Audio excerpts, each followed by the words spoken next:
Hello दोस्तों, नमस्कार। कैसे हो आप सब लोग। मैं आशा करता हूँ कि आप सब लोग बहुत अच्छे होंगे। दोस्तों, आप सभी लोग को हमारे इस यूट्यूब चैनल पे स्वागत है।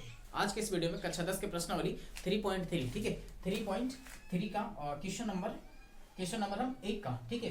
क्वेश्चन नंबर 1 में टोटल 6 सवाल है, ठीक है। तो सभी को हम लोग बारी बारी से सॉल्व करेंगे, ठीक है। अगर वीडियो अच्छा लगे तो लाइक कर दीजिएगा और चैनल पे नए हैं तो चैनल को सब्सक्राइब कर लीजिएगा, ताकि आने वाला सारा वीडियो आप सभी लोग को समय पे समय मिलते रहे, ठीक है। तो एक बार हम सवाल को पढ़ लेते हैं, ठीक है, उसके बाद हम सॉल्व करेंगे, ठीक है। बारी बारी से सभी को सॉल्व करेंगे, ठीक है। क्या बोला है, और निम्न रैखिक समीकरण युग्म को, ठीक है, प्रतिस्थापन विधि से हल कीजिए, ठीक है। कौन सा विधि बोला है, प्रतिस्थापन विधि से हमको हल करना है, ठीक है। इसमें टोटल 6 सवाल है, ठीक है। बोर्ड पे हम 2 सवाल लिखे हैं, ठीक है। फिर हम और लिखेंगे और सॉल्व करेंगे, ठीक है। तो हम सवाल नंबर 1 को सॉल्व करते हैं, ठीक है। यहाँ पे लिखेंगे हल, ठीक है। यहाँ पे लिखेंगे हल, और ये हो गया x प्लस का y बराबर का 14 है, ठीक है। और x माइनस का y बराबर का 4 है, ठीक है। ये हो गया समीकरण 1 और ये हो गया समीकरण 2, ठीक है। अब हम क्या करेंगे यहाँ से, ठीक है। यहाँ से हम समीकरण 1 की सहायता से, ठीक है, x का मान निकालेंगे, ठीक है। और फिर उसको क्या करेंगे, हम उसको समीकरण 2 में रखेंगे, ठीक है। तो यहाँ पे हम लिखेंगे, ठीक है, समीकरण 1 से, ठीक है, समीकरण 1 से यहाँ पे लिखेंगे x प्लस का y बराबर का 14, ठीक है। तो यहाँ से x बराबर लिखेंगे तो क्या होगा 14, और ये प्लस का y इधर जगह तो क्या होगा माइनस का y, ठीक है। ये हो गया समीकरण, इसको हम मान लेंगे समीकरण 3, ठीक है। तो 1 हो गया, 2 हो गया और समीकरण 3 हो गया, ठीक है। अब क्या करेंगे, समीकरण सॉरी जो x का मान निकला ना उसको हम समीकरण 2 में रखेंगे, ठीक है। तो यहाँ पे हम लिखेंगे x का मान, ठीक है, x का मान समीकरण और 2 में रखने पर, ठीक है, समीकरण 2 में रखने पर, ठीक है। अब यहाँ पे हम रखेंगे, ठीक है। तो यहाँ पे x की जगह पे हम रखेंगे, क्या रखेंगे, है ना, 14 माइनस का y रखेंगे, ठीक है। तो यहाँ पे हम x की जगह पे क्या रखेंगे 14 और माइनस का y, ठीक है, और माइनस y, ठीक है, और बराबर का 4, ठीक है। अब क्या करेंगे, ये 14 हो गया और ये माइनस माइनस क्या होगा, माइनस माइनस प्लस होगा, ठीक है। तो यहाँ पे क्या होगा माइनस का 2y, ठीक है, यहाँ लिखेंगे माइनस का 2y, ठीक है, बराबर का 4, ठीक है। अभी हम इसको इधर सॉल्व करते हैं। यहाँ पे क्या हुआ 14 है ना, और माइनस का 2y, ठीक है, और बराबर का कितना है 4। अब यहाँ से लिखेंगे माइनस का 2y बराबर क्या होगा, ये 4 हो गया, और ये प्लस में ये इधर जगह तो क्या होगा माइनस में होगा, तो यहाँ क्या होगा माइनस का 14 होगा, ठीक है। अब ये माइनस का 2y बराबर क्या होगा 14 में से, है ना, 4 घटाएंगे, या फिर 4 में से 14 घटाएंगे तो माइनस में आएगा, तो माइनस का होगा ये 10 होगा, ठीक है। अब यहाँ से y बराबर लिखेंगे माइनस का 10, और ये क्या गुना में है, कहाँ चला जाएगा, ये भागा में जाएगा, ठीक है। तो भागा में क्या होगा माइनस का 2 होगा, ये माइनस माइनस कट गया, 5 तो नहीं 10, ये कट गया आपका। यहाँ से y बराबर कितना आ गया 5, ठीक है। अब y का मान आ गया, अब हम क्या करेंगे x का मान निकालेंगे, ठीक है। तो यहाँ पे हमें क्या करना है, y का मान किस में रखेंगे, समीकरण 3 में रखेंगे, तो हमको x का मान निकल जाएगा, ठीक है। तो यहाँ पे हम लिखेंगे y का मान समीकरण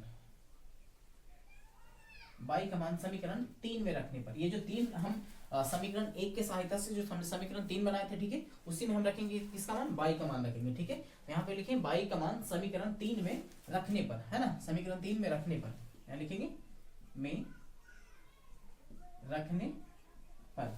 समीकरण 3 क्या है, x बराबर 14 माइनस का y, ठीक है। तो x बराबर 14 माइनस का y, ठीक है।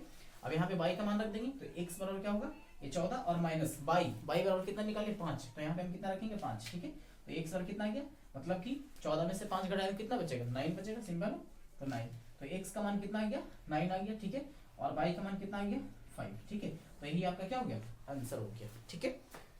और इसी तरीके से हम अगला को भी सॉल्व करेंगे, ठीक है। तो इसी तरीके से हम दूसरा भी सॉल्व करेंगे, ठीक है। तो दूसरा में ये है, ठीक है। तो यहाँ लिखेंगे हल, ठीक है। अब क्या है s, है ना, s माइनस का t और बराबर का 3 है, ये समीकरण 1 हो गया, ठीक है। फिर क्या है s बटा का 3 प्लस का t बटा कितना है 2 बराबर का 6, ये हो गया समीकरण 2। अब क्या करेंगे, यहाँ पे सिंपल है, यहाँ लिखेंगे समीकरण 1 से, ठीक है, ये समीकरण 1 है। अब यहाँ से हम क्या करेंगे s का मान निकाल लेंगे, ठीक है, समीकरण 1 की सहायता से।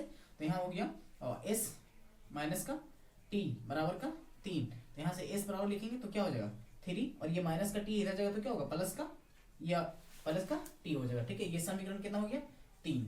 ठीक है, ये समीकरण 3 हो गया, ये 2 हो गया और ये हो गया। ठीक है, अब क्या करेंगे एस का मान, ठीक है यहाँ पे हम लिखेंगे एस का मान समीकरण 2 में रखने पर। ठीक है, यहाँ पे लिखेंगे एस का मान, ठीक है एस का मान समीकरण है ना, एस का मान समीकरण 2 में रखने पे। ठीक है, 2 में है ना रखने पर। ठीक है, एस का मान समीकरण 2 में रखने पर। ठीक है, तो यहाँ पे हम रखते हैं, यहाँ पे क्या हो जाएगा, यहाँ पे पहले लिख लेते हैं इसको। ठीक है, एस बटा 3 प्लस का और टी बटा कितना है इसको मिटा देते हैं।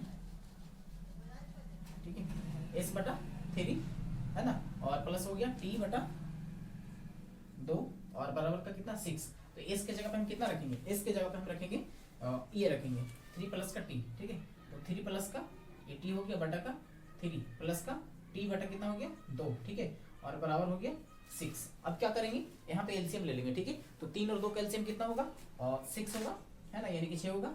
यहाँ पे एलसीएम हो गया और 3 दूनी 6, तो यहाँ पे कितना 3 से 2 में भागा देंगे। ठीक है, तो 2 आएगा ना।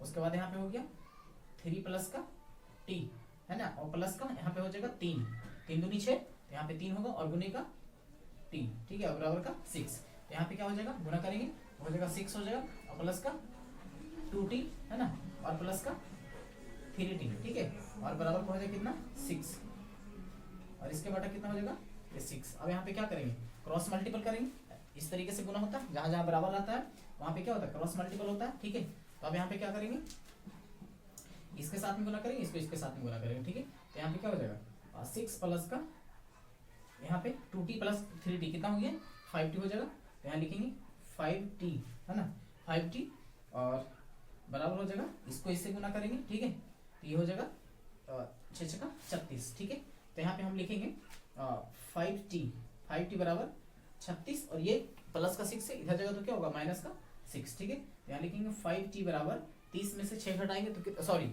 36 में से 6 घटाएंगे तो कितना बचेगा 30 बचेगा। तो यहाँ पे हम लिखेंगे 30। ठीक है, तो यहाँ से 6 बचे 30, तो यानी कि t बराबर कितना आ गया 6 आ गया। ठीक है, अब क्या करेंगे हमें t का मान आ गया तो हमें इसका भी मान निकालना पड़ेगा। ठीक है, तो हम समीकरण 3 का यूज करेंगे यहाँ पे। ठीक है, यहाँ लिखेंगे t का मान। ठीक है, समीकरण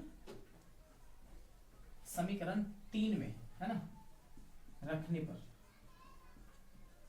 समीकरण 3 में रखने पर। तो समीकरण 3 कौन सा है ये वाला। ठीक है, तो यहां से हो जाएगा s बराबर 3 है ना 3 प्लस का t, तो s बराबर क्या हो जाएगा 3 और t का मान कितना निकला 6 निकला। ठीक है, यहाँ लिखेंगे 3 प्लस का 6 यानी कि कितना आ गया 9। यहाँ से s बराबर कितना आ गया 9 और t का मान कितना आया था, t का मान आया था 6। ठीक है, तो यही आपका आंसर हो गया। ठीक है, s का मान कितना आ गया 9 आ गया। ठीक है, और t का मान कितना आ गया 6 आ गया। ठीक है, तो अगर वीडियो अच्छा लगा होगा तो लाइक कर दीजिएगा। ठीक है, और कोई भी दिक्कत हो तो आप कमेंट में लिखिएगा उसको। ठीक है, ताकि उसको पढ़ करके हम अच्छे से और समझाने का कोशिश करेंगे। ठीक है, मुझे उम्मीद है कि समझ में आ ही गया होगा आप लोग को। ठीक है।